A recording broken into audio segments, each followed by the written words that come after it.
अब पत्रकारों की जान हथेली पर, कार सवार ने सीने पर तानी पिस्टल। अपराधियों को नहीं है किसी बात का डर। महज 100 कदम की दूरी पर है पुलिस कार्यालय, जहां पत्रकारों के ऊपर तान दी जा रही है पिस्तौल। यह मामला उधम सिंह नगर के रुद्रपुर का है, जहां स्कूटी से LIU ऑफिस से निकलकर अपनी ऑफिस की तरफ जा रहे थे। उनके पीछे से आ रहे कार सवार 2 लोगों ने ओवरटेक कर स्कूटी के सामने अपनी कार रोक दी। जब पत्रकार ने इसका विरोध किया तो कार सवार 2 लोगों द्वारा गाली गलौज व बदतमीजी करना शुरू कर दिया। फिर बातों बातों में ही कार सवार ने अपनी गाड़ी से पिस्तौल निकालकर पत्रकार के सीने पर तान दिया। वहीं इस मौके पर भीड़ जमा होने लगी और साथ ही पत्रकार जब वहां पहुंचे पुलिस को फोन किया तो कार सवार वहां से भागने लगे। भागते समय उन्होंने अपनी पिस्तौल रास्ते के किनारे फेंक दिया। फिर पत्रकारों ने पिस्तौल को लेकर मौके पर पहुंची पुलिस के हवाले कर दिया। वहीं सभी पत्रकार मौके पर पहुंचकर सिदकुल चौकी में तहरीर देकर जल्द से जल्द जांच की मांग की। हम लगभग 3 बजे के आसपास 3 बजे के बाद कप्तान साहब के कार्यालय गए थे। वहाँ LIU स्कूटी से हमारी बात हुई। बात होने के बाद वो उन्हें बताया कि हम कप्तान साहब के घर की तरफ निकलना है, वहाँ ज़रूरी काम है। जैसे वो निकले उनके पीछे हम अपनी स्कूटी वहाँ से निकले थे। कप्तान साहब के ऑफिस के आगे ही थोड़े से आगे जो भारत और बंगाल से जस्ट पहले एक कार सवार बंदा हमारे आगे आता है। वो कहता है, भाई चलो अपनी गाड़ी ठीक से चलाओ। तो हमने कहा, भाई गाली क्यों दे रहे हो? इसी तरह उन्होंने अपनी कार रोक ली। कार में बैठा जो बंदा कार चला रहा था वो उतर के आया और दूसरी साइड से उन्होंने अपनी गाड़ी की डिक्की खोली, उसमें पिस्टल निकाल के हमारे ऊपर फेंक दी। इस दौरान हमारे साथ में जो सौरभ गंगवार जी थे उन्होंने कहा, अरे गोली मार दो उसने करा। तो दूसरा उसके साथ में लड़का बैठा था, उसने भी पिस्टल निकाल ली। कार में 3 पिस्टल थी। इस दौरान काफ़ी हमारे दोनों के बीच दोनों पक्षों में नोकझोंक हुई।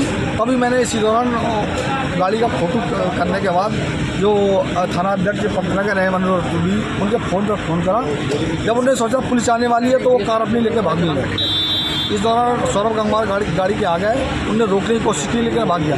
लेकिन कुछ दूर आगे अपनी गाड़ी खड़ी करके आके वो फिर हमारे पास पैदल आए दोनों लोग और हमें फिर धमकी देने लगे। उसका लड़का मेरी गाड़ी की चाबी निकाल कर ले गया और इसके बाद अपनी गाड़ी लेकर आया और हमें धमकी देते हुए फिर फरार हो गए।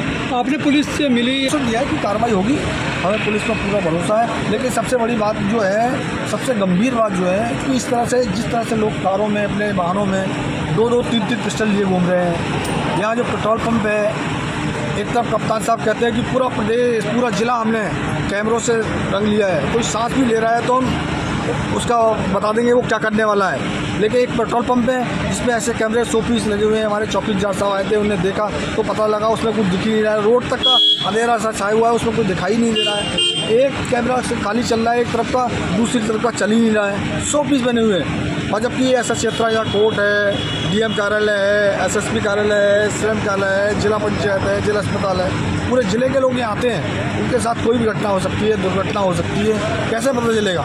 कप्तान साहब को इस बात पर गंभीरता लेना चाहिए। एक पेट्रोल पंप लगा हुआ है जिसके कैमरे 100 पीस बने हुए हैं, कैसे लोगों को पता चलेगा? इतनी बड़ी घटना हो गई है लेकिन कैमरों में दिख नहीं है। कैमरे 3:30 बजे कप्तान साहब के ऑफिस से LIU इंस्पेक्टर साहब से मिलकर निकल रहे थे। जब भी हम निकले, पीछे से हमारी गाड़ी आई, उसने ओवरटेक करी हमारी स्कूटी और उसने गाड़ी रोक ली। हमने कहा, ओवरटेक क्यों कर रहे हो? इतने में उसने माँ बहन की गाली शुरू कर दी हमारी। जब हमने गाली का विरोध करा तो क्या कहते हैं, उन्होंने पिस्टल तान दी राठौर जी के ऊपर। मैंने राठौर जी को बीच बचाव करा, मैंने ये क्या कर रहा हूँ। तब तक उन्होंने दूसरी पिस्टल निकाल दी, क्योंकि 7 बार था। उसके बाद 3 पिस्टलें थी, दूसरी पिस्टल उन्होंने निकाल दी और गाली गलौज करने लगे। हमने कहा, गोली मारोगे क्या? आगे जाके वो जिला पंचायत के मोड़ में एक पिस्टल फेंक के आया, फिर वो दोबारा वापस लेके आया और फिर हमसे भिड़ गया। पीछे से हमारे फिर पत्रकार साथी भी आ गए, उन्होंने पुलिस को फ़ोन कर दिया, तब वो मौके से फरार हो गए।